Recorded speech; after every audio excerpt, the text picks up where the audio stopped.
konflik. Kalau konflik diteruskan namanya pecah. Pecah itu paling ujung.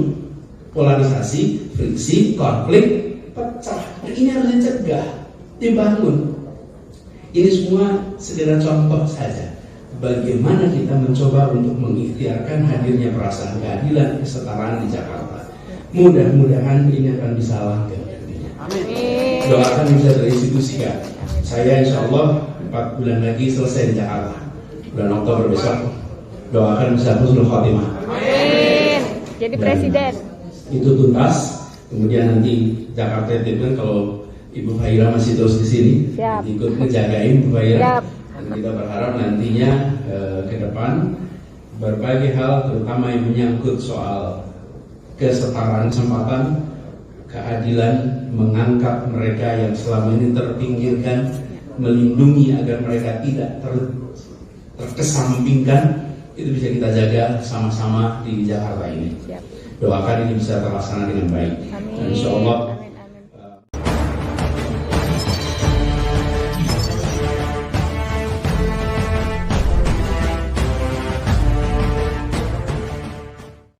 singkat waktu. Alhamdulillah pagi hari ini kita mendapatkan kemudahan atas izin Allah bisa sama-sama hadir di dalam pembukaan musyawarah kerja yang insya Allah nantinya musyawarah ini produktif. Amin. Menghasilkan rencana kerja yang bisa dieksekusi dan seperti yang disampaikan oleh Bang Usama bahwa 2023 akan bisa muncul daripada mendadak batal. Kan enak kan mendadak batal bersama. Mendadak datang daripada mendadak batal. Dan ini satu kesempatan untuk silaturahmi langsung. Karena biasanya ngobrol satu persatu sama dan seperti disampaikan tadi, Parmusi ini bukan sesuatu yang asing. Saya tumbuh besar dalam suasana yang selalu menceritakan Parmusi ketika di Jogja. Dan tadi pagi saja saya mau pamit gitu. Saya ketika pamit ibu di rumah. Jadi saya kalau pagi pamit belum mau berangkat hari ini. Acara mana pagi ini? Pagi ini langsung ke Parmusi. Dari Ibu Parmusi, Masya Allah, hari ini Parmusi. Jadi beliau itu langsung gitu kan, biasanya ya biasa, oh ya mudah-mudahan lancar gitu ya, doain. Tapi ini insya Allah juga penanda bahwa mudah-mudahan begitu banyak keluarga, begitu banyak masyarakat yang punya ikatan sejarah panjang dengan Parmusi. Karena Parmusi ini bukan sesuatu yang baru dan harus selalu diingatkan, ini persaudaraan Muslim Indonesia. Ini harus mencakup semua. Kalau disebut bahwa umat Islam di Indonesia itu 86%, maka jangan dibagi-bagi lagi. Terlalu sering 86% ini kita bagi-bagi, lalu kita potong-potong. Akhirnya tinggal 10, 15, 20, 30%. Ini 86 ini semuanya. Parmusi harus bisa menjadi simbol persaudaraan. Jangan mau 86 ini jangan mau semua. Jangan kita ikut-ikutan dengan analis sosiologis.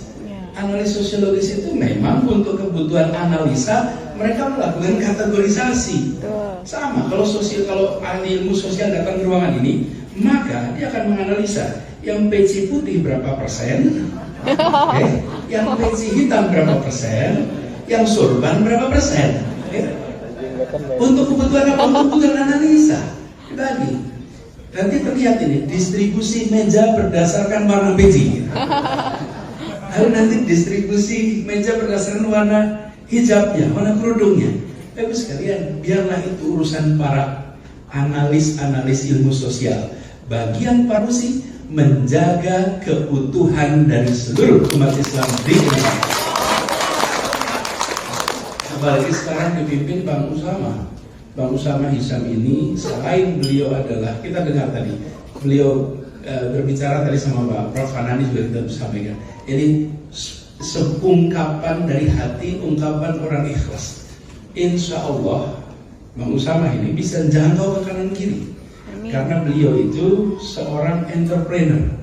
Kita jangan artikan entrepreneur sebagai pengusaha rupiah. Entrepreneur itu ada social entrepreneur, ada policy entrepreneur, ada political entrepreneur, dan ada business entrepreneur. entrepreneur, seseorang yang mampu mengubah kesempitan menjadi kesempatan, itu adalah seorang entrepreneur. Ya, benar. Jadi kalau dalam situasi kesempitan jadi kesempatan, itu entrepreneur. Kalau yang punya kesempatan jadi kesempitan, itu orang cemberut terus. Kesempatan gitu. Kesempatan saja dipandang sebagai kesempitan. Tapi kalau yang bisa memandang kesempitan semuanya adalah seorang entrepreneur. Nah, menjangkau semua, dan insya Allah ini kemudian sesuai dengan ikhtiar awalnya. Menjadi, kalau lihat sejarahnya, Miai dan dulu, dan menjadi rumah bagi semuanya. Kan begitu, bukan kira-kira kalau kita ingat proses perjalanannya. Ini juga penting. Barangkali Pak Musi untuk kembali mengungkapkan sejarah perjalanan perjuangan umat Islam di Indonesia, supaya kita tahu. Seringkali kita paham sirah Rasul, tapi tidak paham sejarah perjuangan umat Islam di Indonesia. Padahal ini menggambarkan betapa perjuangan di tempat ini, di tanah ini luar biasa. Jadi itu sebuah harapan untuk Parmusi. Dan tadi disampaikan tentang niatan untuk membangun desa madani. Kalau boleh, Bang Sama usul desa madani dan juga kampung madani. Kenapa kan kampung madani? Begini. Sejak tahun 2009 lebih banyak orang tinggal di kota daripada di desa di Indonesia. 2009 itu pergeserannya. Oke. Dan diperkirakan di tahun 2050 di Indonesia 75% penduduk Indonesia akan tinggal di perkotaan. Pedesaan jumlah penduduknya berkurang. Yang penuh adalah di perkotaan. Di seluruh dunia diperkirakan tren yang sama itu terjadi, bahkan mungkin lebih awal. Karena itu makin hari kawasan kota menjadi makin penting, dan di kawasan kota inilah interaksi makin intensif. Di kawasan kota inilah kita ketemu problematika menjalankan kewajiban pribadi kita dengan konteks kerja. Saya beri ilustrasi. Ketika saya mulai bekerja di Jakarta, saya menemukan, waduh, di Jakarta ini kalau sudah jam 5 sore orang pulang kerja.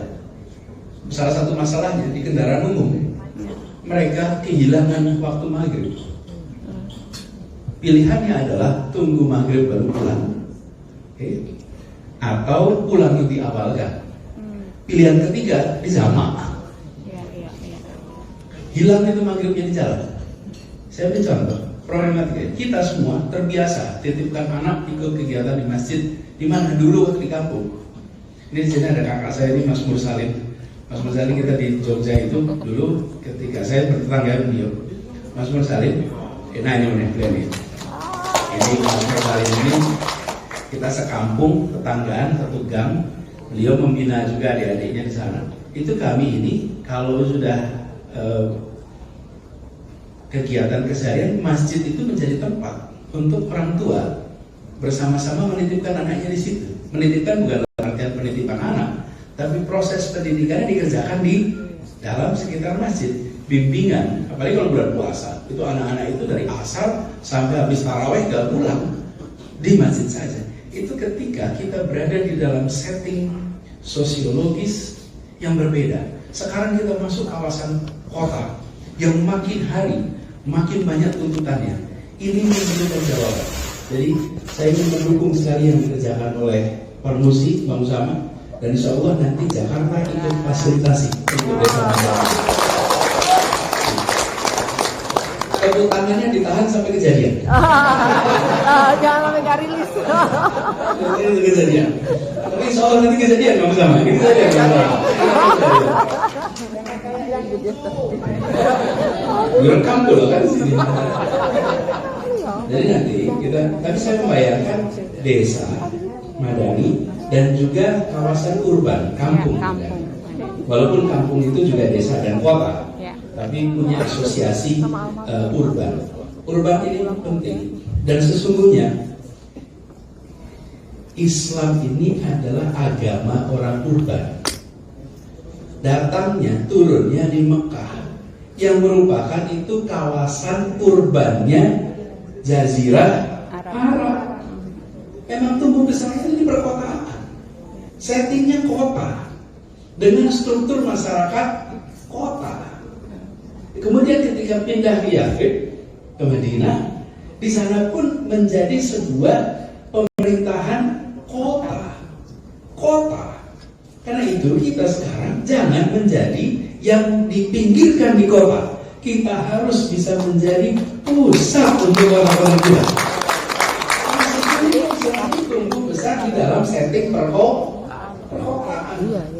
Beda dengan kawasan Badui, yang itu kawasan pedesaan, beda sekali. Strukturnya, prosesnya, kegiatan dakwahnya. Nah, kami berharap nantinya ini bisa ditumbuhkan. Soalnya kita fasilitasi di Jakarta, dan harapannya nanti begini, kalau boleh, rencananya besar, mulainya kecil, kerjakannya sekarang. Kira-kira begitu. Besar rencananya, kecil mulainya, kerjakan sekarang. Yang susah itu kan rencana kecil, yang rencananya kecil, mulainya besar, kejadiannya nggak jadi-jadi. Itu paling gitu, jangan kita mulai dengan yang kecil lalu kerjakan. Jauh lebih besar untuk nanti mudah untuk berkembang. Dan ini kebetulan ada Pak Dr. Serian. Ini kita menyangkut juga pendidikan. Ini kita harus perhatikan. Bayangkan, Ibu Bapak sekalian, kita ini hidup di abad 21. Tahunnya 2022. Anak-anak kita, anak abad 21. Gurunya abad 20. Ruang sekolahnya abad 19. Jadi 3 abad itu satu tempat sekarang. Kalau datang nih ke sekolah, sekolahnya bangunannya abad 19, gurunya abad 20, siswanya abad 21. Ini perlu terobosan. Nah, di sini ada samping Abah ini ada namanya Pak Dr. Laude Kamaludin. Ini beliau ini adalah pendiri ISNET, Islamic Network, tahun 80-an, 90-an, yang menjadi platform digital di masa orang belum berdigital. Hari itu orang belum digital, beliau sudah berdigital. Itu kita semua yang pada sekolah itu tahu persis. Ini gelombang pertama. Betul ya Bang Laude ya? Itu bergerak melampaui zaman. Pada saat itu tidak ada yang membicarakan tentang digital hari ini. Sekarang harapannya nih, mudah-mudahan bisa jadi bahan ini, bahwa sekarang 3 abad itu dikonversi jadi satu. Yang bangunan abad 19, gurunya abad 20, siswanya abad 21. Sekarang hikmah dari pandemi itu harus bisa dikonversi menjadi semuanya abad 21. Ini perlu terobosan, karena tidak mudah. Bagaimana kegiatan dakwah kita sekarang menggunakan bukan hanya aplikasi teknologi ini, tapi yang lebih penting adalah materinya. Ini Bapak Ibu sekalian, alat ini itu diproduksi oleh orang-orang yang bisa membuat aplikasi teknologinya, tapi isinya itu dibuat oleh orang kreatif, dibuat oleh orang inovatif. Kalau alatnya tidak usah. Saya pernah bilang gini, orang yang belajar ilmu 5 kali 6 sama dengan 30. 8 kali 7 sama dengan 50. Nah, itu mau dijawab di Jakarta, dijawab di Madinah, dijawab di New York, dijawab di Paris, sama. Tapi mereka yang bisa membuat pantun, mereka bisa berkreasi, itu tiap orang punya jawaban yang beda-beda. Alat ini diciptakan oleh orang-orang yang bisa menghitung matematika, tetapi isinya dibuat oleh orang-orang yang kreatif, yang inovatif.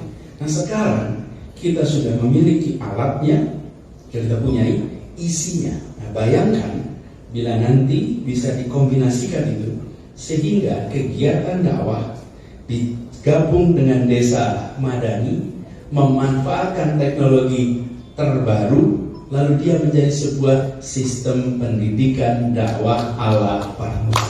Itu ini harus ada kebijakan, tapi ini harus ada actionnya.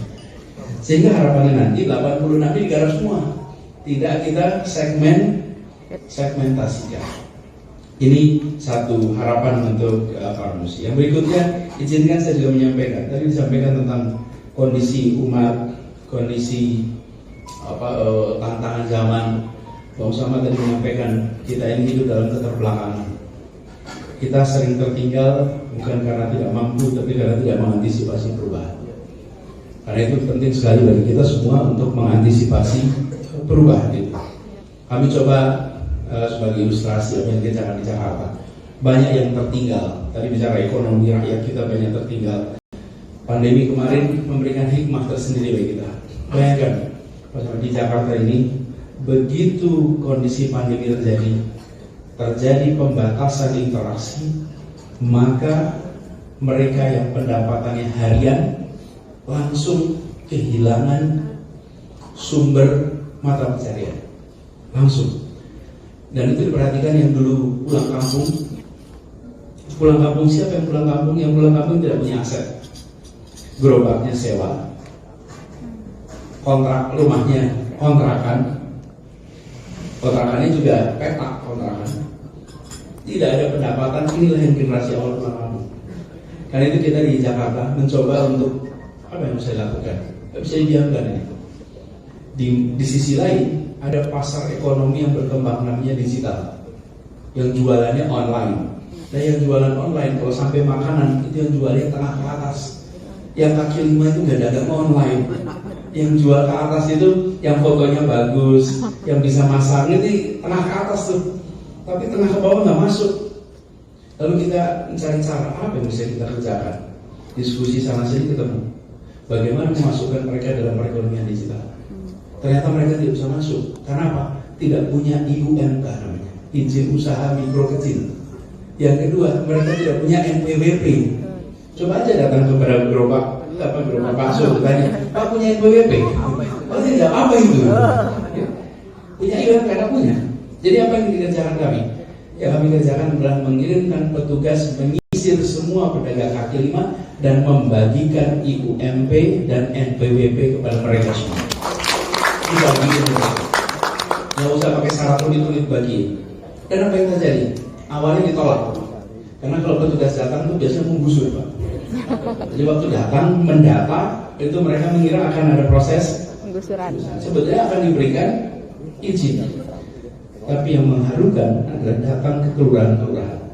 Pada masa pembagian MK itu, ibu-ibu berderet ratusan di kelurahan se-Jakarta. Apa mereka ngantri minta izin usaha supaya di rumahnya biasa. Dulu kalau tidak punya IMP tidak punya izin usaha. Kalau tidak punya persyaratan ABCD tidak dapat izin usaha. Izin usaha itu akhirnya diambil oleh mereka yang tengah ke atas semua. Yang bawah-bawah tidak punya apa-apa. Rumahnya aja ngontrak, ukurannya bilik, asetnya tidak ada. Bagaimana mereka bisa dapat izin? Kemarin semua ini bagian dari hikmahnya. Keluar sebelah kiri. Dan apa yang terjadi? Dari cuma 58.000 sepanjang sejarah Jakarta yang punya IUMK itu cuma 50.000. Dalam waktu kurang dari 1 tahun menjadi 252.000 pemilik IUMK se-Jakarta. Dan ketika mereka punya, apa yang terjadi? Mereka tersambung dengan pasar digital. Ini satu ketika saya pernah mengalami malam-malam makan pecel lele di kawasan Pasar Jumat jam 9 jam 10 malam. Lalu pesan pecel lelenya kaki lima otomatis di pinggir jalan. Ya kalau pecel lele yang biasa kita lihat lah. Ketika pesan lama juga nggak datang nih pesanannya. Jadi akhirnya saya minta tolong sama tim saya, asisten tolong ditanyain ini kok makanannya nggak kunjung datang gitu. Lalu si pemiliknya mendatangi, maaf Pak Gu, minta maaf Pak Gu.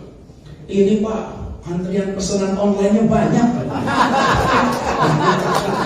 Jadi di samping saya itu ada ojek-ojek banyak. Saya mengira itu pangkalan ojek. Kan biasa ojek nongkrong banyak. Ternyata ojek itu nungguin pesanan. Karena itu dia pesanan. Jadi lokasinya pinggir jalan, statusnya kaki lima, ordernya online. Kan saya tanya kenapa? Iya, terus dia cerita sudah punya IUMK, sudah punya NPWP, sehingga dia masuk di dalam pasar digital. Ini tidak terjadi di permukaan dan dijamin tidak ada orang mana pun yang memberitakan soal ini. Tapi yang penting bukan pemberitaan. Yang penting rakyat merasakan perubahan kondisi ekonomi. Prinsip ini juga yang dipegang dari awal. ketika kita berbicara tentang pemberdayaan di masyarakat. Masyarakat kita ini banyak yang tergusur secara sistemik tanpa kita sadari. Contoh saja paling sederhana, alhamdulillah sekarang selama 4 tahun ini tidak ada kenaikan PBB, NJOP-nya naik tapi PBB-nya tidak naik. Kenapa ya? Sekalian saya ini khawatir betul karena Jakarta pernah mengalami ada masa di mana PBB di Jakarta itu NJOP-nya naik 500%. Kalau NJOP di kota ini naik 500%, itu artinya apa? Coba kalau kita lihat, kalau kata orang pemerintah nih, meningkatkan pendapatan daerah. Iya, kelihatannya begitu. Saya sampai panggil semua tim ini, apa yang terjadi naik pajak 500%? Apa sih kalau dinaikkan 500% itu? Artinya, saudara-saudara yang tidak mampu bersiaplah keluar dari Jakarta. Oke? Itu implisit, bukan pendapatan pemerintah. Ini artinya pelan-pelan nanti orang menunggak pajak. Setelah pelan-pelan nunggak pajak, ujungnya menjual tanah. Kalau menjual tanah kepada siapa? Berhenti, tidak ada lagi kenaikan seperti ini. Sekarang justru diubah. Mereka bahkan kalau lihat tempat-tempat yang strategis, bayangkan para pendiri republik ini. Ini contohnya, tokoh Pak Musi, Pak Nasir. Kenapa Pak Nasir rumahnya dijual? Kenapa aja ada Malik rumahnya dijual? Kenapa tokoh-tokoh pendiri bangsa rumahnya satu-satu di Menteng itu lepas? Kenapa? Tidak mampu bayar pajak. Bayangkan mereka berjuang untuk kemerdekaan tanah ini dan mereka terusir akibat pajak tanah tempat mereka tinggal. Harus berhenti, Pak. Diubah sekarang. Semua keluarga yang tinggal di rumah orang tuanya pejuang, maka dibebaskan pajak. Semua guru di Jakarta, guru pajaknya 0 rupiah. Ada di Jakarta tidak ada guru bayar pajak. Ustadz guru tidak ada pajak. Orang berjasa untuk republik ini semua tidak bayar pajak. Dan masyarakat pajaknya ditahan. Kenapa? Karena pajak bangunan dan bangunan itu adalah instrumen menentukan siapa tinggal di mana, Bapak Ibu sekalian. Kita tidak ingin kota ini secara tidak sadar kita biarkan satu-satu yang di bawah itu dipindahin dengan cara pajaknya ditinggikan. Ini namanya systemic intervention, intervensi secara sistem yang tanpa disadari menggusur. Dan semua pensiunan di Jakarta pajaknya 0, tidak ada pajak. Mereka sepanjang hidupnya mengabdi republik, di ujung hidupnya terusir dari tanah tempat mereka tinggal. Dinikmati oleh seluruh Kelapa bangsa Indonesia di belakang Kelapa Gading ini ada komplek pegawai DKI. Mereka itu beli tanah di sana tahun 70-an. Katanya dulu jin buang anak di sana. Tapi sekarang nggak boleh nyebut kata jin buang anak, karena bisa diproses gitu ya. Jadi di Kelapa Gading itu ada komplek di belakangnya. Apa yang terjadi? Hari ini Kelapa Gading menjadi kawasan yang sangat maju berkembang. Tanahnya harganya tinggi, PBB-nya naiknya tinggi. Apa yang terjadi? Pensiunan pegawai DKI satu persatu menjual tanahnya. Nah, kita menyaksikan ini seperti fenomena biasa. Oh jangan, ini sekali tanah lepas dia tidak akan pernah bisa kembali lagi. Sekali lepas tidak akan kembali lagi. Pengambilan tanah itu terjadi kalau perang saja. Begitu perang, yang pemenang perang itu menentukan status tanah. Tapi kalau tidak ada perang, maka legal itu sekali menjadi milik si A, seumur menjadi si A. Saya ingat seorang pengusaha sangat terkenal di Jakarta yang memberikan nasihat. Nasihat dia itu pada seluruh jajarannya. Dia pesan begini, tidak boleh jual tanah. Namanya siapa? Bapak Ciputra. Bapak Ciputra itu memberikan pesan seluruh jajarannya hanya boleh beli tanah, tidak boleh jual tanah. Sekali dibeli, dipakai terus. Nah kita, negara, membiarkan menciptakan pasar jual beli, tergeser satu-satu. Jadi sekalian, ketika kita bicara tentang membangun masyarakat, ya ada intervensi untuk mensejahterakan, tapi harus ada urusan struktural yang dibereskan. Karena struktural nggak dibereskan, kekalahan itu akan terjadi terus-menerus. Hanya karena kita tidak memikirkan struktur legal, struktur policy. Ini yang sering saya sampaikan, bahwa ketika kita mengambil kebijakan, perhatikan siapa dapat apa, berapa besar, kapan, di mana. Bukan sekedar kebijakan ini dianggap, oh ini kelihatannya efisien. Bukan. Apakah menghasilkan keadilan atau tidak? Kata itulah yang kita pegang satu-satu. Sama seperti ketika kami mencoba untuk membangun ruang ketiga. Ruang pertama itu di rumah, ruang kedua itu tempat kerja, ruang ketiga itu ruang bersama. Ruang bersama di Jakarta ini, Pak, tanpa kita sadari, itu tersegmentasi kelasnya. Kenapa? Karena yang menyediakan ruang ketiga itu swasta. Swasta itu kalau bikin ruang ketiga pasti pakai segmentasi. Bikin hotel pakai segmentasi, bikin media saja, coba pakai media. Tapi menentukan mau targetnya A, B, C, D, kan begitu. Apa yang muncul? Masyarakat kita terkotak-kotak. Kita menggaungkan persatuan, tapi kita membiarkan ruang bersamanya terkotak-kotak. Kalau boleh saya ingatkan, kita berada di Jakarta bagian utara. Kalau di bagian pusat itu ada Bundaran HI. Di Bundaran HI itu ada 3 mall. Satu namanya Plaza Indonesia, satu namanya Grand Indonesia, satu namanya Tamrin City. Ini ibu-ibu. Boleh ya. Yang ke Tamrin City nggak masuk Plaza Indonesia. Yang ke Plaza Indonesia nggak mau masuk Tamrin City. Okay? Tanpa kita sadari tempat yang bersama itu ada segmennya, stratifikasi. Siapa yang masuk mall A, siapa yang masuk mall C, siapa. Ini ruang ketiga kita dipisah-pisahkan, nggak tergabung. Berangkat ke kantor, berangkat ke tempat kerja. Yang miskin naiknya motor panas, yang makmur naiknya mobil nyaman. Betul. Okay? Nggak ketemu di jalanan. Kita mau bikin masyarakat yang berinteraksi dan dibangun. Karena itu yang kita lakukan apa? Bangun transportasi umum. Supaya apa? CEO maupun pengangguran bisa antri di tempat yang sama, bisa duduk di tempat yang sama, berdiri di tempat yang sama. Negara hadir untuk semuanya. Ketika kita bangun transportasi umum di Jakarta ini, jangan dibayangkan untuk soal lalu lintas, bukan. Lalu lintas iya, tapi membangun ruang ketiga di mana orang bersama, ketemu, karena berangkatnya sama-sama. Di transportasi umum tidak ada kelas bisnis, tidak ada kelas ekonomi, tidak ada itu semua, sama semua, dan dibuat nyaman. Jadi kalau Ibu sekarang di sini, Pak Rusdi sudah pernah naik MRT belum di luar kota? Kalau sudah, alhamdulillah. Kalau belum, yuk kita atur naik MRT. Keliling pakai bis Transjakarta. Nanti akan merasakan. Sekarang beda sekali. Pengalaman kita itu dulu bisnya di tengah jalan diturunin, ngetem.